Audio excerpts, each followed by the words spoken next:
Here's... Uh-oh, what's this all about? Oh, the 30 spins up right in front of Rick Mast. Man, that was close for Jeff Gordon because he almost got collected. And Michael Waltrip is also involved. Man, oh man. He was, of course, the one that started it all. I'm not sure what happened. Okay, got left front, left rear. Mast damage on the left front. All right, Mike, is he coming in? He's going around. He's okay. He's going around. Dale Earnhardt slowed down, let both of them get back in the lead lap. Boy, a lot of damage to Rick's car. The left front tire is completely flat now. Let's watch again. Here's the 30 car. He's trying to go by Jimmy Spencer, and Spencer comes down. They make contact. Drives Michael down on the apron of the racetrack, and there's just no handling the car down there.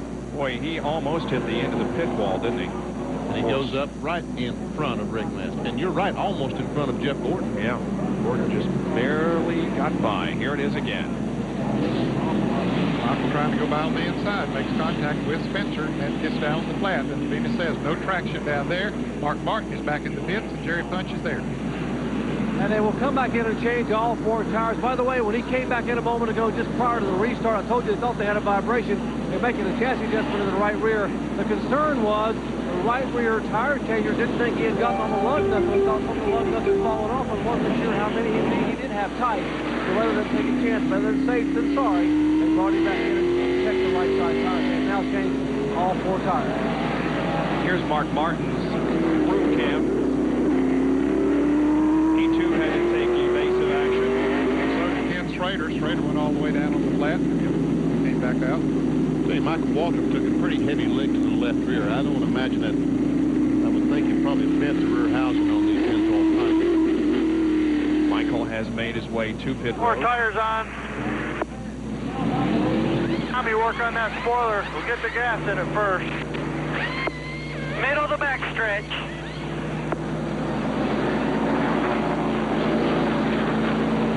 Get the 4 tires on, and then we'll come back.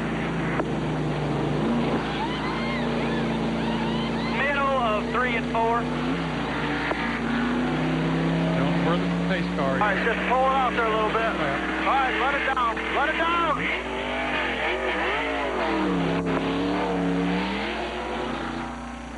Hey, we got to fix the gas spout. We can't get it in, so when he comes back in, we'll work on that, getting gas in it, getting that spoiler up.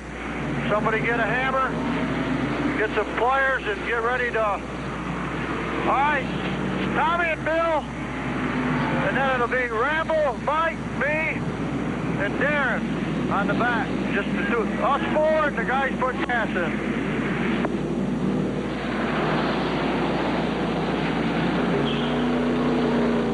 They didn't have too many men over. Going into 3. We stayed on the lead lap, y'all. Let's keep that up. Make sure we get out of here. Middle of 3 and...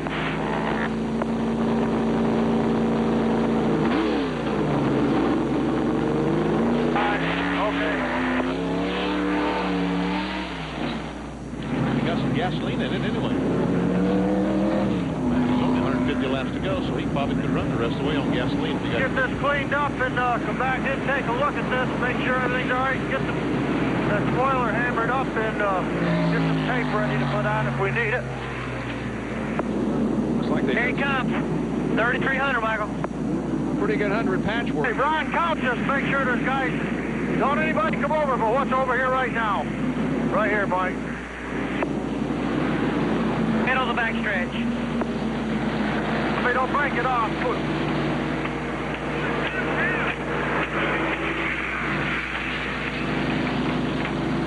All right, all right, all right.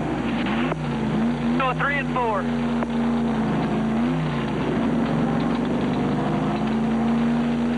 Coming in a 4. Go ahead. All right, it's gonna be 1 to go. I don't think you got a minimum angle here tonight, but it was 65 degrees. I doubt if it would be exactly right. Well, the lineup now begins for the restart. And Bill is with Rick Mast. Rick, you're still able to smile. A couple of weeks ago, you told me the first half of this season was the most frustrating for you you've ever had. Obviously, the second half hadn't started off too good. And got a lot better. You know, we were off tonight. The last stop, we made a change, and the car felt the best that it felt all night. When the last restart, Mike and Spencer got together. Mike went to the inside. Nothing he could do, nothing I could do. They just shouldn't have got together to begin with. But it's Bristol, man. Saturday Night Thunder. Rick Mast is out, and so is the green flag. Just about to come out at least. Jarrett gets a pretty good jump on the field as, whoa, and Derrike Cope didn't go anywhere, and Dale Earnhardt nailed him in the rear end. Like Jarrett Cope might have missed a shift or something, or the carburetor loaded up. Just didn't take off when he stood on the gas. In any case, Cope held on to second position. But Jarrett got a real good advantage off the fourth corner. Earnhardt's car, because he didn't take off good again, even though he was about to run all over Cope. Yeah, I thought he would take off. Yeah, but he's just not up to the speed way he was earlier. And yellows it out again. It's debris on the racetrack. There it is. Backstretch. Rusty Wallace coming out trying to get a lap back.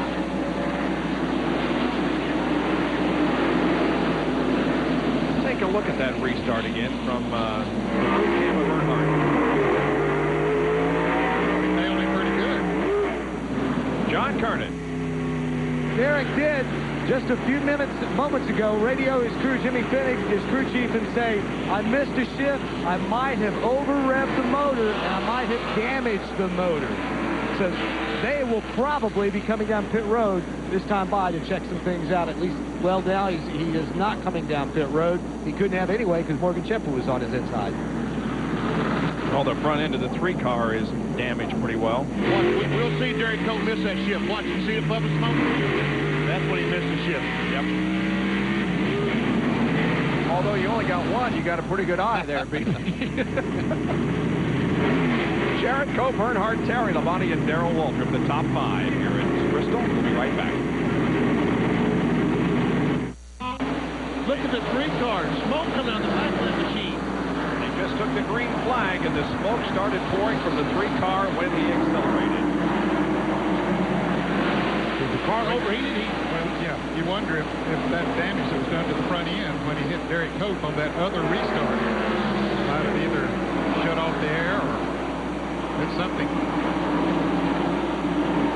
Here is the restart just moments ago. See, the smoke started to pour from that car immediately. Immediately, yes. And now he's got Darrell Waltrip on the outside of him, Terry Labonte on his bumper. And Darrell Waltrip goes to 3rd place. Here comes Terry Labonte to 4th. And Derrike Cope is all over Dale Jarrett. Dale Jarrett, best short track finish of this year, was 6th here at Bristol. And Jarrett is reporting that he's loose.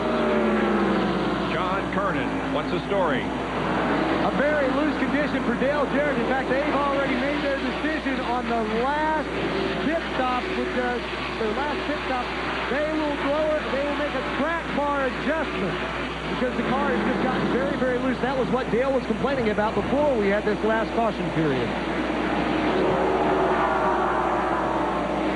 Well, And trouble over in turn 3. John Andretti, and so does Lake Speed. No big problem, though, and there is not a caution. Yeah, there is. Yeah, there is now.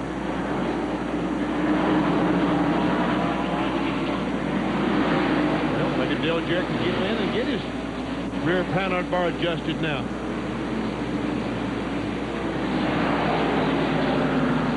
I don't know what happened up there in turn 4. Let's take a look at it. A lot of cars there trying to get in the same place at the same time, I think, Bob.